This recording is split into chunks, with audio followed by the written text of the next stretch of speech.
Holmes!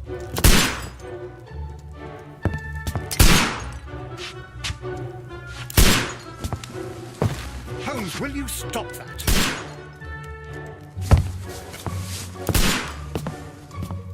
You are utterly mad.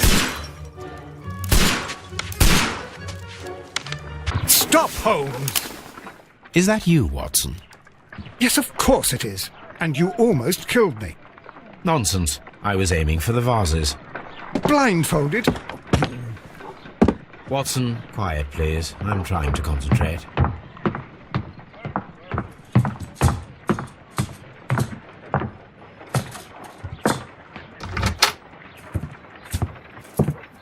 Ah, Lestrade. What is it this time? He can see me. Well, here it is, and it's a good one, Mr. Holmes. A gentleman by the name of Peter Carey, also known as Black Peter, has been murdered. A sailor, most probably. What happened here? Oh, Mr. Holmes, how could you? It's the only exercise I've had all week. A grateful client from Limoges sent me a vase collection this morning. I couldn't think of a better use for it. You're out of your mind. I missed 4 out of 10. Given you were blindfolded, that was very good. Can I have a try? Am I the only sane one here? I suppose that Watson is right, Inspector. A little brain work would be preferable now. Do please tell us more about Black Peter.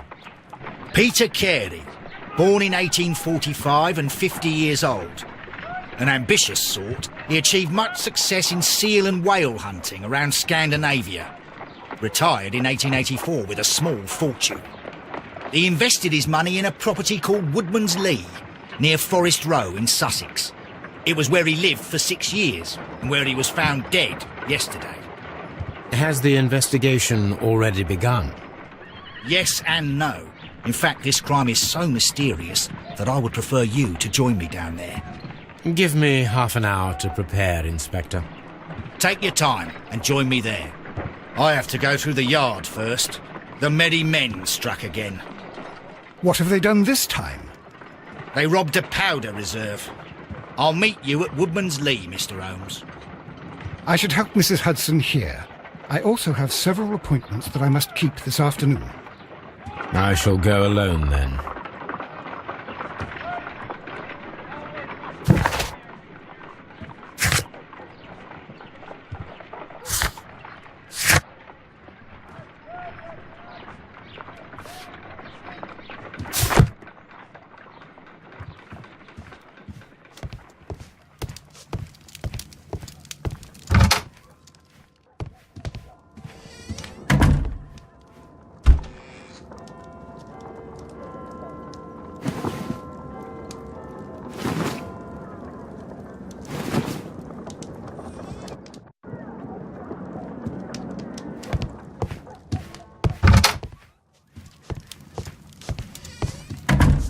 Oh, what a mess! What a terrible mess!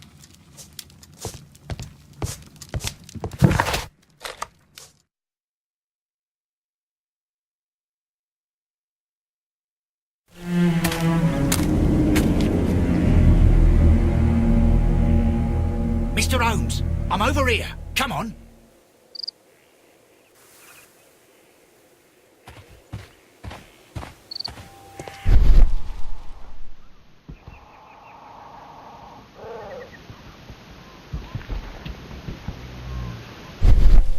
These footprints appear to be quite large. It seems that the garden was well maintained.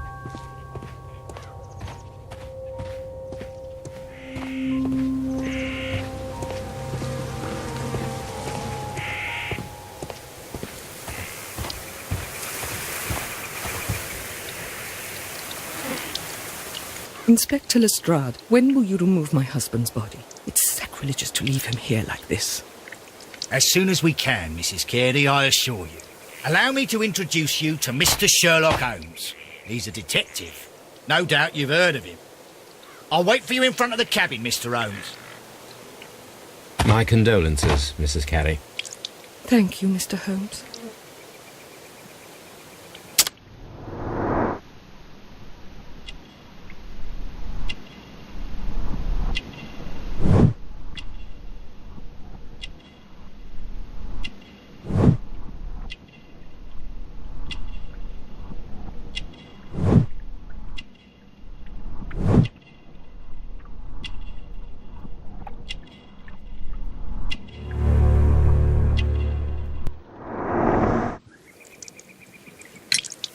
Madam, can you tell me if you saw or heard anything unusual upon the night of the murder?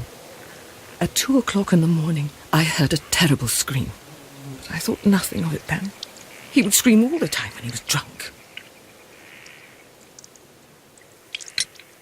Can you please tell me what occurred on the evening of the murder? Well, Peter got drunk in the evening. He was in such a terrible temper. Usually whenever that happened, he'd stay all night drinking in his cabin before passing out. Do you remember at what time you found your husband's body?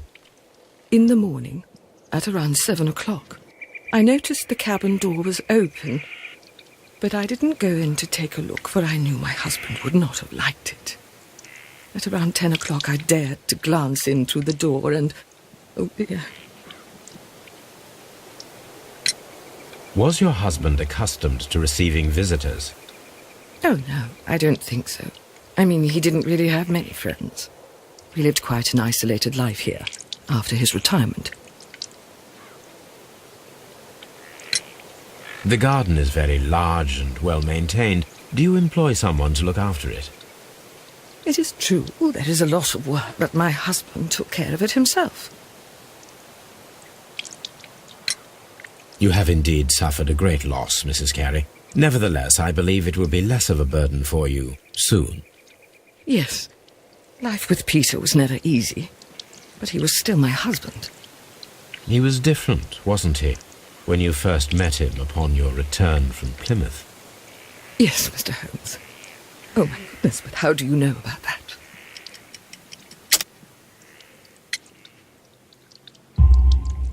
You undertook a pilgrimage to the Cathedral of Santiago de Compostela when you were young. That much is evident from the rosary in your hand. The shortest route for the pilgrim from England to Spain is from Plymouth. I believe that you met Peter Carey as a young sailor there, and you married him soon afterwards. That is indeed what happened, Mr. Holmes. How extraordinary. Thank you, madam.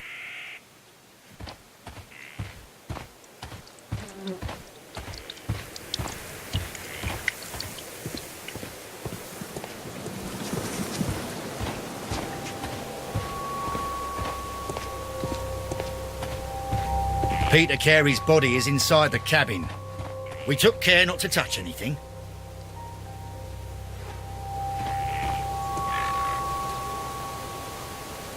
The door is locked. Wait just a moment, Mr. Holmes, and I'll open it. I locked it yesterday to ensure that no one should enter the cabin and tamper with the evidence. Ah, good thinking. Hello, hello, hello. What is it, Lestrade? It seems to me that someone has tried to force it, Mr. Holmes. Let me see.